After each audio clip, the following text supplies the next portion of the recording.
Naquele tempo, Jesus atravessou de novo numa barca para outra margem. Uma numerosa multidão se reuniu junto dele. E Jesus ficou na praia. Aproximou-se, então, um dos chefes da sinagoga, chamado Jairo. Quando viu Jesus, caiu a seus pés e pediu com insistência: minha filhinha está nas últimas. Vem e põe as mãos sobre ela para que ela sare e viva. Jesus o acompanhou. Uma numerosa multidão o seguia e o comprimia. Achava-se ali uma mulher que há 12 anos estava com uma hemorragia. Tinha sofrido nas mãos de muitos médicos, gastou tudo o que possuía e, em vez de melhorar, piorava cada vez mais. Tendo ouvido falar de Jesus, aproximou-se dele por detrás, no meio da multidão, e tocou na sua roupa. Ela pensava: se eu ao menos tocar na roupa dele, ficarei curada.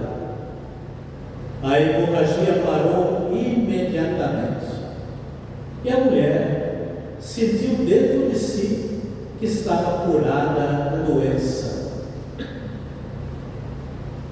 Jesus logo percebeu que uma força tinha saído dele.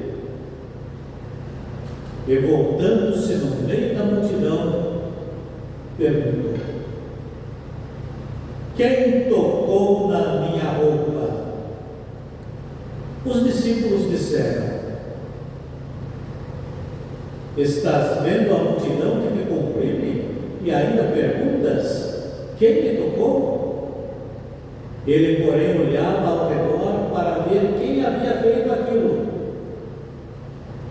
A mulher, cheia de medo e tremendo, percebendo o que lhe havia acontecido, veio e caiu aos pés de Jesus e contou-lhe toda a verdade. Ele lhe disse: filha, a tua fé te curou. Vai em paz e fica curada dessa doença. Ele estava ainda falando quando chegaram alguns da casa do chefe da sinagoga e disseram a Jairo: tua filha morreu. Por que ainda incomodar o mestre? Jesus ouviu a notícia e disse ao chefe da sinagoga: não tenhas medo, basta ter fé. E não deixou que ninguém o acompanhasse, a não ser Pedro, Tiago e seu irmão João. Quando chegaram à casa do chefe da sinagoga, Jesus viu a confusão e como estavam chorando e gritando. Então ele entrou e disse: por que essa confusão e esse choro? A criança não morreu, mas está dormindo. Começaram então a caçoar dele, mas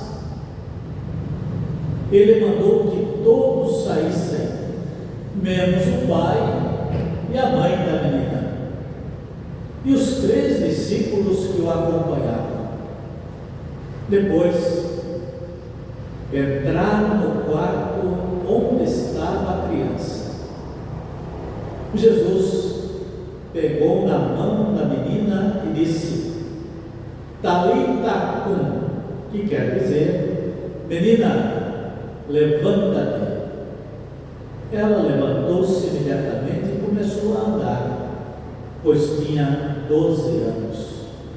E todos ficaram admirados. Ele recomendou com insistência que ninguém ficasse sabendo daquilo e mandou dar de comer à menina. Palavra da salvação.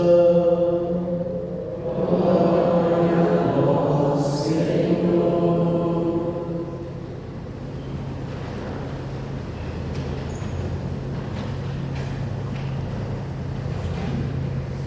Caríssimos,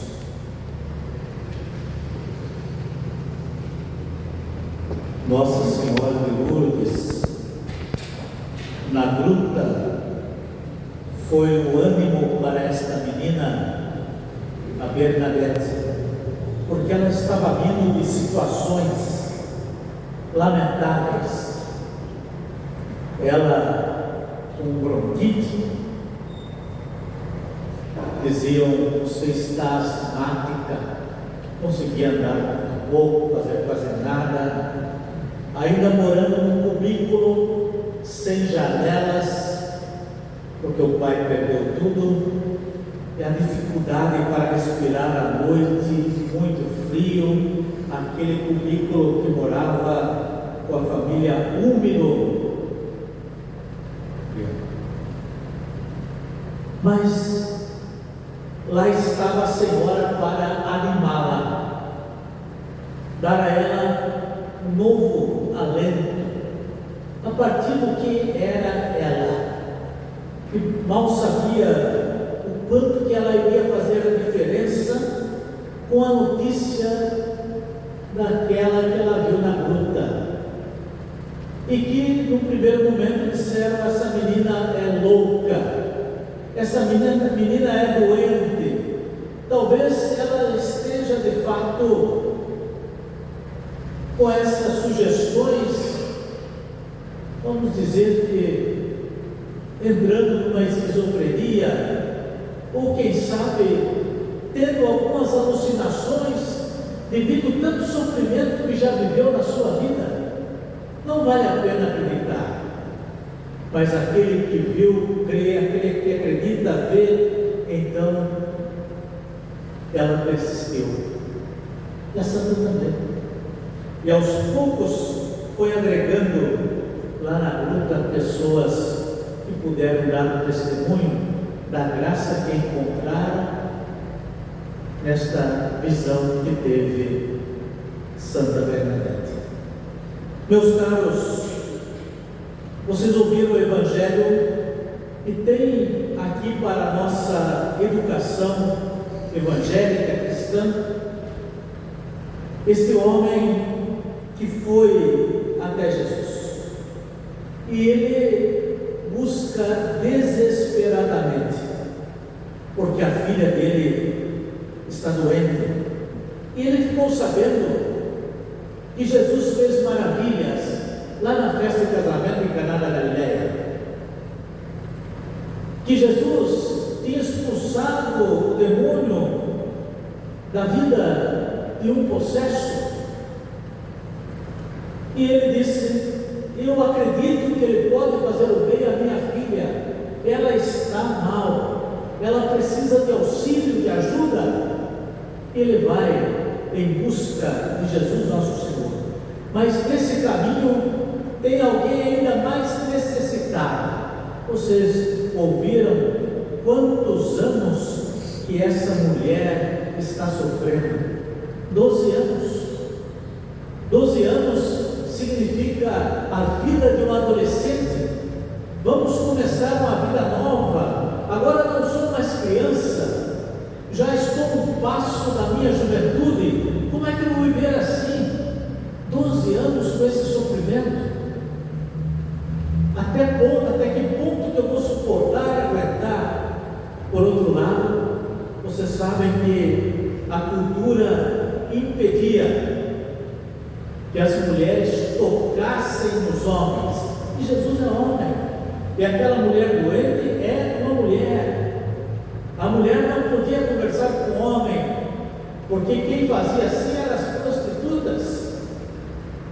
Quem fazia, eles diziam: é uma mulher vadia. Mas as mulheres não conversavam. Não podemos fazer isso publicamente com ninguém. E vocês lembram daquela mulher lá no poço de Jacó, que começa uma conversa, Jesus com ela, e ela diz que não pode. Além do mais, porque ela era samaritana. E agora essa mulher. Mas, meus caros, esse grande ensino para nós. O Pedro também disse aqui, o Pedro falou o seguinte: nós sabemos desses desafios financeiros, dos desafios dos nossos projetos, mas nós não estamos sozinhos. Aquele que crê, que acredita, nunca está só. Nunca. Ele conta com pessoas ao lado dele, e essas pessoas são diferentes de outras pessoas. Elas acreditam, elas podem ser contadas conosco, e nós contamos com elas em todos os momentos, de maneira que não nos sentimos fracos, e não nos sintamos também fracos. Pelo contrário, nós sentimos que a fortaleza de Deus está conosco. Por isso que Jesus pergunta: quem é? Eu quero conhecer a pessoa que tocou, porque não é igual aos outros. Essa pessoa está em íntima sintonia comigo. Ela sabe que eu tenho um recurso, e ela veio em busca desse recurso. Ela é uma pessoa sábia, porque quem busca o que quer tem a sabedoria de Deus. É impossível você estar: eu estou precisando, estou necessitado. Muitas vezes nem é para mim, mas é para nós, é para todos. Porque se eu estiver bem, nós estaremos bem. Se você estiver bem, nós também ficamos bem. Então essa mulher é diferente. Eu quero, eu necessito. Olhe bem, porque nesse item, às vezes, muita gente é passado para trás, até mesmo na fé, quando se diz: fui eu que curei você. Não, senhora. Jesus diz: olha, a tua fé, você deixou as portas abertas.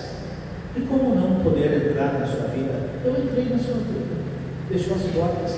Então você tem esse desejo, essa vontade. Quando você tem um desejo bom, nós também estamos juntos. E vamos adiante.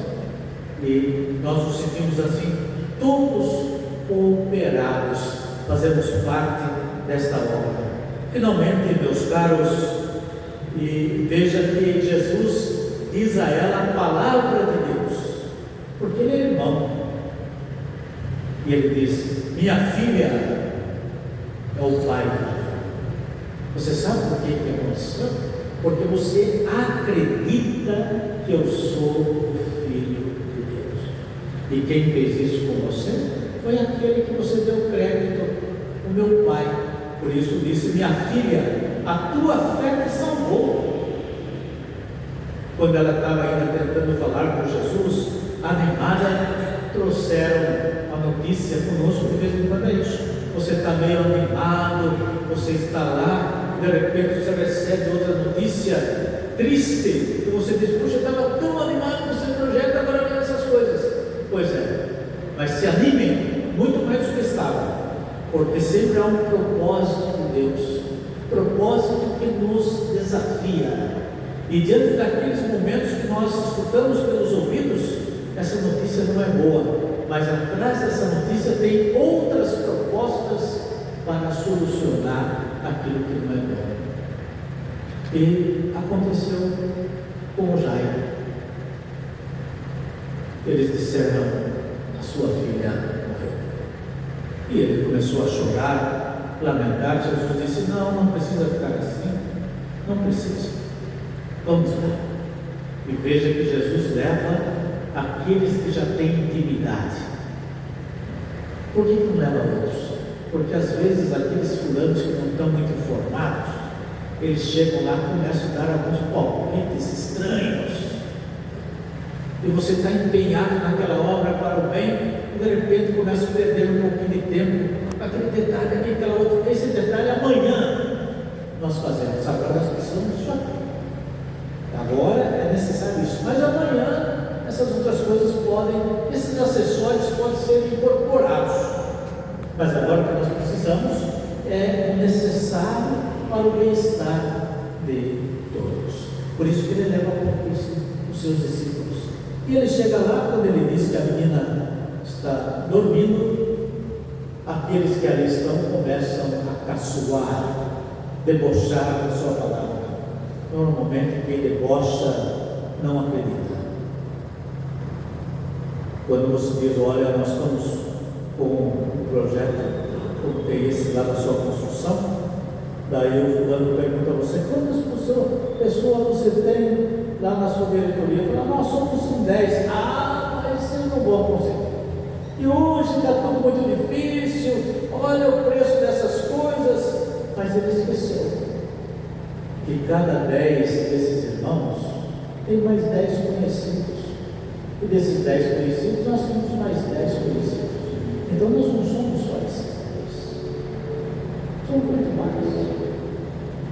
Chegarão momentos que até alguns que nós nunca pensávamos estão conosco.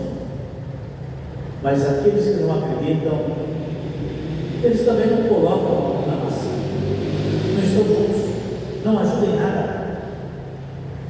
Por isso que Jesus disse, ninguém de vocês vai entrar lá. Eu não quero ninguém para me atrapalhar. Nem ela, nem eu, e nem o pai dela que acredita. Fiquem aí fora. Se você lembrar um pouquinho, meu querido, quando Isabel ficou grávida por uma ação divina, Zacarias também não acreditou. E ele não pôde falar mais. Ele só voltou a falar quando a criança nasceu. Porque daí já está ali o projeto acabado. É impossível negá-lo. Para Deus nada é impossível. Para os filhos também. Para os filhos. Dia que você conversar com o René, está sentado ali, pergunte para ele que antes dele era o André. O trabalho que veio antes do Lar de Cetim, que era a Maria, antes da Maria eram as irmãs. O trabalho que veio antes estava crescendo de tal porte que seu André, enquanto o René, naquela época era tesoureiro. Oi? Isso quer dizer, se ele tivesse dito, olha, não dá, porque a demanda não vai. Se vocês tivessem também dito, mas vai ser difícil, porque todos os lugares que nós consideramos bons estão cheios. Nunca você tinha achado esse lugar. Jamais. Mas como vocês acreditaram, os irmãos confiaram, vocês estão lá, trabalhando. E erguerão, com a graça de Deus, vai se elevar diante dos olhos. Mas Zacarias duvidou. E porém a criança nasceu. E ele falou, não, o nome que irão dar vai ser esse aqui, porque ele não podia falar ainda, escreveu na tábua, porque as pessoas têm uma cultura dizendo somente o pai pode falar no nome do filho, a mãe não. Quem dá nome ao filho é o pai. Por isso que o anjo disse para Maria, olha, o nome dele vai ser Jesus, porque o anjo veio em nome de Deus, vai ser Jesus. Então o Zacarias escreveu, mas a Isabel já tinha dito que ele irá chamar João. E eles disseram, mas como não tem ninguém da sua família com esse nome? Então, meus queridos, ficaram fora, porque não acreditaram. Que Deus dê a vocês a luz da visão, também ao Lar de Cetim, a todos vocês que aqui estão, essa graça de crer nos seus filhos, acreditar na sua potencialidade, nos seus parentes, nos seus amigos. Sempre quando você ouve alguém com um projeto belíssimo na cabeça, mesmo que seja uma coisa muito pessoal dele, você liga a ele, vai em frente. Quem sonha, constrói. Quem sonha, voa. Vai adiante, vai adiante. Isso é possível, porque Deus está abençoando tudo o que nós temos de bom para nos edificar. E que assim seja conosco, e que você não esqueça de Santa Bernadette. O auxílio de Maria, a graça de Deus foi suficiente para transformar uma menina que disse ao arcebispo: eu não sei fazer nada. Porém, Deus fez tudo através dela em favor dos enfermos. Que o Senhor nos dê essa graça e que Ele nos dê também a graça da saúde. Louvado seja nosso Senhor Jesus Cristo. Sempre seja louvado. Caríssimos irmãos, vamos ficar em pé, vamos colocar as nossas orações aos cuidados do Senhor